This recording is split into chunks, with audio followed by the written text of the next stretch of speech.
உயிர்த்த ஆண்டவர் இயேசு கிறிஸ்துவில் எனக்கு மிகவும் பிரியமான சகோதர சகோதரிகளே, பாஸ்கா காலம் 4ஆம் வாரம் திங்கள். ஆதி திரு அவையில் மிகவும் பரபரப்புடன் பேசப்பட்ட ஒரு நிகழ்ச்சி. முதன்முறையாக எவ்வாறு புற இனத்து மக்களும் நற்செய்தி கேட்டு திருமுழுக்கு பெற்றனர் என்பதை, கடவுளால் தேர்ந்தெடுக்கப்பட்ட மக்கள் யூதர்களே, அவர்கள் மட்டுமே மீட்படைவர் என்ற எண்ணம் யூத மக்களிடையே இன்னும் இருந்தது. புற இனத்து மக்களின் திருத்தூதர் பவுலடியார் இன்னும் மனம் திரும்பவில்லை. அச்சமயம் தான் இந்நிகழ்ச்சி நடந்தது. புற இனத்தாரும் திருமுழுக்கு பெற்று மீட்படைய அழைக்கப்பட்டுள்ளனர் என்பதை உறுதிப்படுத்தியது இந்நிகழ்ச்சி. புற இனத்து நூற்று தலைவன் கொர்நேலியு ஒரு காட்சி காண்கிறான். அவன் நல்லவன், தன் மனசாட்சிக்கு ஏற்ப இறைவனை வழிபட்டு வாழ்ந்தவன். தன் வீட்டிற்கு பேதுருவை அழைத்து அவர் வழியாக இயேசுவை அவன் பெற வேண்டும் என்று அவனுக்கு காட்சி வழியாக செய்தி கிடைக்கிறது. அதே நேரத்தில் பேதுருவும் காட்சி பெறுகின்றார். புற இனத்தாரோடு உறவு கொள்வது, குறிப்பாக உணவு முறையில் பங்கேற்பது தீட்டு என கருதப்பட்டது. தவறு என்றும், தான் அவர்களோடு நற்செய்தியை பகிர்ந்து கொள்ள வேண்டும் என்றும் இந்த காட்சி உணர்த்துவதாக பேதுரு உணர்கிறார்.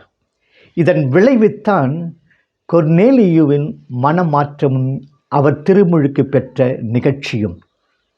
கொர்நேலியு கிறிஸ்துவ அழைப்பு பெற்றுவிட்டார்.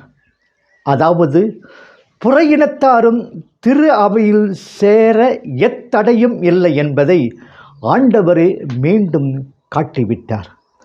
அதுவும் திரு அவையின் தலைவர் பேதுருவையே கருவியாக பயன்படுத்தி. ஆனால் யூத கிறிஸ்தவர்கள் புற இனத்தார் யூதர்களோடு சமமாக கருதப்படுவதை ஏற்கவில்லை. விருத்த சேதனம் என்ற சடங்கின் வழியாக தாங்கள் உயர்ந்து கடவுளின் மக்களாகும் நிலைக்கு வருவதாக நினைத்தார்கள் அவர்கள். ஆகவே புற இனத்தாரும் விருத்த சேதனம் பெற்றால்தான் தங்களுக்கும் அவர்களுக்கும் சமநிலை ஏற்படும் என்று கருதினார்கள். இதனால் தான் ஆதி திரு அவையிலே யூத கிறிஸ்தவர்கள் புற இன கிறிஸ்தவர்கள் என்ற பாகுபாடும் வளர்ந்தது. இயேசு தன் மீட்பு நிகழ்ச்சியால் மக்களை இணைத்தார். குறிப்பாக யூதர் புற இனத்தார் என்ற இரு பிரிவுகளையும் ஒன்று சேர்த்தார்.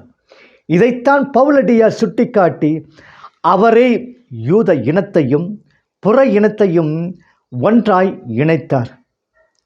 தடைச்சுவரனே நின்ற பகைமையை தம் ஊனுடலில் தகர்த்தெறிந்தார். இவ்விரு இனத்தாரிலிருந்தும் சிலுவையினால் பகைமையை ஒழித்து அதன் வழியாக இவ்விரு திறத்தாரையும் ஒரே உடலில் கடவுளோடு ஒப்புரவாக்கும்படியும் எவ்வாறு செய்தார் என்று வலியுறுத்துகிறார். எஃபீசியன்ஸ் சாப்டர் 2 verses 14 to 15. தான் சென்று போதித்த இடங்களிலெல்லாம் இயேசு கிறிஸ்துவை ஏற்றவருடைய விளங்க வேண்டிய ஒற்றுமையை தெளிவாக்கி, கிறிஸ்துவுக்குள் திருமுழுக்கு பெற்று நீங்கள் எல்லோரும் கிறிஸ்துவை அணிந்து கொண்டீர்கள். இனி யூதன் என்றும் கிரேக்கன் என்றும் இல்லை, ஆண் என்றும் பெண் என்றும் கிறிஸ்து இயேசுவுக்குள் நீங்கள் அனைவரும் ஒருவரே என்று அடித்து சொல்கிறார் பவுலடியார். கலாத்தியர் 3:28, 1 கொரிந்தியர் 12:12-13, கொலோசியர் 3:9-11. இன்றைய தமிழக திரு அவையில் கிறிஸ்துவ மக்களிடையே நிலவி வரும் சாதிய வேறுபாடுகள் கிறிஸ்துவர்கள் அல்லாதவருக்கு ஒரு மாபெரும் இடரலே. இன்று நமக்கு பல பவுலடியார்கள் தேவையாக உள்ளனர். நற்செய்தி யோவான் இயல் 10 இறை வாக்கியங்கள் 1 முதல் 10 முடிய. நல்ல ஆயன் ஓமையை கூறுமுன் இயேசு ஆட்டு மந்தையை பற்றியும் அதன் வாயில் பற்றியும் கூறி, நானே ஆட்டு மந்தைக்கு வாயில் என்கிறார். இன்றைய வாசகம் இயேசு நாம் தந்தையிடம் செல்லும் வாயில் என்பதை சுட்டுகிறது. அத்தோடு அவரே மந்தையின் ஆயன் என்பதையும் உணர்த்துகிறது. இஸ்ராயலர் இடையராக பாலைவன வாழ்வில் இருந்ததால் ஆடு மந்தை இடையர் பயிற்சி விவிலியத்தில் பல குறிப்புகள் வருகின்றன. எசேக்கியேல் 34, திருப்பாடல் 23, எரேமியா 23, மிக்கேயா 5. இயேசு மந்தையின் வாயில். வாயில் வழியே மந்தை ஆட்டுப்பட்டுக்குள் செல்கின்றது போல நாமும் இயேசுவின் வழியைத்தான் தந்தையிடம் செல்ல வேண்டும். அவர் வழியாகவே இரு திறத்தாராகிய நாம், யூதா புற இனத்தார், ஒரே தேவ ஆவியில் தந்தையை அணுகும் பேறு பெற்றோம். எபேசியர் 2:18. அவரே புதியதும் உயிருள்ளதுமான பாதை. எபிரேயர் 10:19, 20 என்பன இறைவனிடம் செல்ல இயேசுவே வழி என்பதை சுட்டுகின்றன.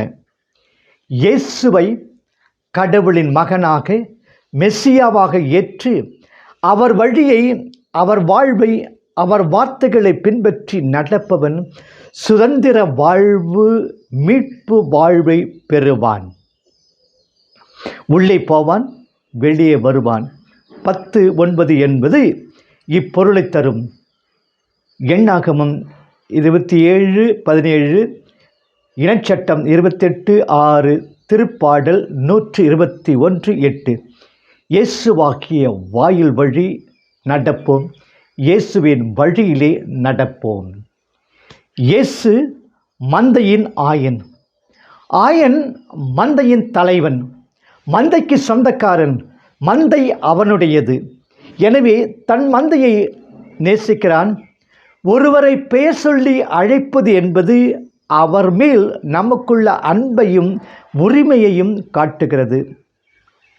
நம் ஆயன் இயேசுவையும் நம்மை பெயர் சொல்லி அழைத்துள்ளார். புது பெயர் ஒன்று உனக்கு வழங்கப்படும். ஆண்டவரின் நாவே அப்பெயரை சூட்டும். எசாயா 62:2. எனவே நாம் தள்ளப்பட்டவர்கள், கைவிடப்பட்டவர்கள் ஆக மாட்டோம். என் அன்புடையால் என்று இறைவனால் அழைக்கப்படக்கூடிய நிலையை அடைகிறோம். எசாயா 62:4-5. நம் பெயருக்கேற்ற வாழ்வு வாழ்கிறோமா? பெயர் சொல்லி நம்மை அழைத்துள்ள இறைவனுக்கு செவி மடுக்கிறோமா? அவருக்கு இந்த அழைப்பிற்காக நன்றி செலுத்துகிறோமா? நம்மை பெயர் சொல்லி அழைத்தவர் நம்முள் நடந்து செல்கிறார். 10:4. அதாவது நமக்கு பாதுகாப்பும் கேடயமுமாக அமைகிறார். ஆண்டவர் எப்போதும் உன்னை காப்பார். திருப்பாடல் 120:8 என்ற சொற்கள் நம்முள் எப்போதும் நடந்து செல்லும் இறைவனை சுட்டுகின்றன. அவரது படிப்பினைகளை பின்பற்றி நடக்கிறோமா? அல்லது மாறுபட்ட தவறான படிப்பினைகளை, கொள்ளைக்காரர், வழிப்போக்கர் முதலியவர்களை பின்பற்றி நடக்கிறோமா? திரு அவை அல்லது திரு அவை தலைவர்கள் முதலியோர்பால் நமது நடைமுறைகள் எவ்வாறு அமைந்துள்ளன? ஆண்டவரின் குரலை தெரிந்து கொள்வோம், அவரை பின்தொடர்வோம், அவர் படிப்பினைகளுக்கு செவிமடுப்போம். ஆண்டவர் இயேசு, நல்லாயன் இயேசு நம்மை நிறைவாக வழிநடத்தி செல்வாராக.